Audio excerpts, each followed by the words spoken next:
नमस्कार, आप देख रहे हैं जेबीटी लाइव और मैं हूं आपके साथ अंकिता। आज हम आपको पाकिस्तान के तंगी हालातों के बारे में बताएंगे। आटे के लिए तरसने वाले पाकिस्तान पर महंगाई का एटम बॉम्ब फूट गया है। जी हां, पेट्रोल और डीजल के दाम एक झटके में 35 रुपए बढ़ गए हैं। आपको बता दें, पाकिस्तान में जो 215 रुपए लीटर पेट्रोल का दाम था वो अब बढ़कर 250 रुपए लीटर हो गया है और डीजल 228 रुपए से बढ़कर 263 रुपए लीटर हो गया है और यह जल्द से जल्द 300 के पार हो जाएगा, क्योंकि एक्सपर्ट्स बता रहे हैं कि पेट्रोल डीजल के दाम और बढ़ेंगे और मिड फरवरी तक यानी कि अगले 15 दिनों में ही पाकिस्तान में पेट्रोल और डीजल के दाम 300 के पार होंगे। पाकिस्तान में वित्त मंत्री ने भी कहा है कि अभी जो रेट बढ़ाए गए हैं वो बहुत ही न्यूनतम है, यानी कि बहुत ही कम है। 35 रुपए बढ़ा दिया और कह रहे हैं कि बहुत ही कम बढ़ा है, यानी आने वाले दिनों में अगर हम कहें कि पाकिस्तानियों का तेल निकलने वाला है तो इसमें कोई गलत नहीं होगा, क्योंकि आपको बता दें, पाकिस्तान में पेट्रोल और डीजल के दाम इसलिए बढ़ाए गए हैं क्योंकि IMF की टीम पाकिस्तान पहुंचने वाली है। IMF से पाकिस्तान को मिलने वाला लोन अभी रुका हुआ है और रुके हुए लोन को लेने के लिए पाकिस्तान IMF को खुश करने में जुटा हुआ है। IMF ने पाकिस्तान से कहा कि पाकिस्तानी करेंसी पर प्राइस कर हटाओ और पाकिस्तानी ने प्राइस कर हटा दिया। अब पाकिस्तानी रुपया पूरे 35 रुपए गिर गया है, यानी कि 260 रुपए प्रति डॉलर तक पहुंच गया है। IMF ने पाकिस्तान से बिजली गैस से सब्सिडी कम करने को कहा और आने वाले दिनों में बिजली और गैस भी महंगे होने वाले हैं। IMF से मिलने वाले लोन के लिए पाकिस्तान 20,000 करोड़ का टैक्स लगाने के लिए तैयार है। इससे पाकिस्तान में महंगाई दर 25% से बढ़कर 35% तक पहुंच जाएगी। पाकिस्तान की दिवालिया होने से अब सिर्फ IMF ही बचा सकता है, इसलिए पाकिस्तान की सरकार अब कुछ भी करने को तैयार है। उसको लग रहा है कि कम से कम यहाँ से पहले पैसे IMF से पैसे ले लो, बाद में देखेंगे कि सब्सिडी देना है या नहीं, क्योंकि अगर पैसे न मिले तो वो क्या ही कर पाएंगे।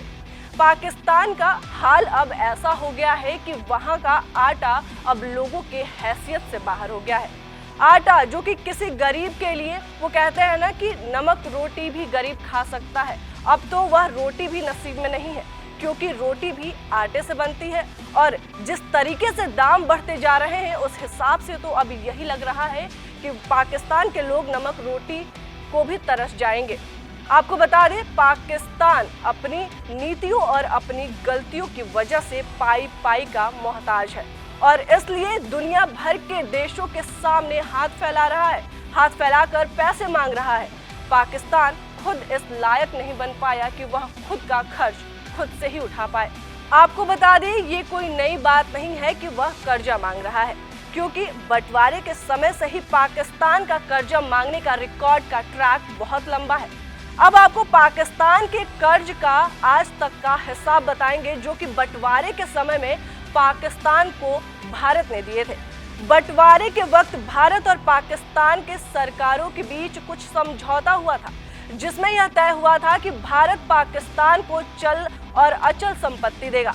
उस समय भारतीय रिजर्व बैंक यानी कि RBI के पास 400 करोड़ रुपए थे, जिसमें कि 75 करोड़ पाकिस्तान के लिए तय किया गया। 75 करोड़ में से 20 करोड़ विभाजन के समय ही दे दिया गया और बाकी के 55 करोड़ रुपए पर यह फैसला हुआ कि पाकिस्तान को जब जरूरत होगी उस हिसाब से पैसे दिए जाएंगे।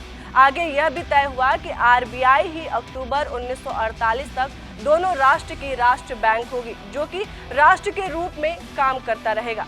लेकिन इसी के बीच पाकिस्तानी फौज ने कश्मीर पर हमला कर दिया, इसलिए जनवरी 1948 को केंद्रीय मंत्रिमंडल ने फैसला लिया कि पाकिस्तानी को जो बाकी पैसे देने हैं वो दे दिए जाए। फिर 15 जनवरी को कैबिनेट की बैठक हुई और फिर 55 करोड़ रुपए पाकिस्तान को देने का फैसला हुआ और फैसले के हिसाब से पाकिस्तान को पूरे 55 करोड़ रुपए दे दिए गए। लेकिन पाकिस्तान इन रुपयों का इस्तेमाल भारत के लिए ही करता गया। अब आप सोचेंगे वो कैसे, तो आपको बता दें, पाकिस्तान भारत के खिलाफ जंग लड़ने के लिए गोला बम बारूद दूसरे देशों से खरीदने लगा। कश्मीर में लोगों के पास पैसे भेजने लगा और यह वही पैसे थे जो पाकिस्तान को हिंदुस्तान ने दिए थे। और ऐसे में पाकिस्तान के अमीर रईस लोग अमीर हो गए और पूरा पाकिस्तान गरीब। पाकिस्तान के बड़े बड़े नेताओं, बड़े बड़े बिजनेसमैन और सेनाओं के अफसरों के दुबई में बड़े बड़े बंगले हैं। सरकार और सेना से रिटायर होने के बाद वो लोग वहीं पर आराम से रहते हैं और पाकिस्तान के लोग एक मुट्ठी आटे के लिए सड़कों पर मरने और मारने के लिए तैयार बैठे हैं।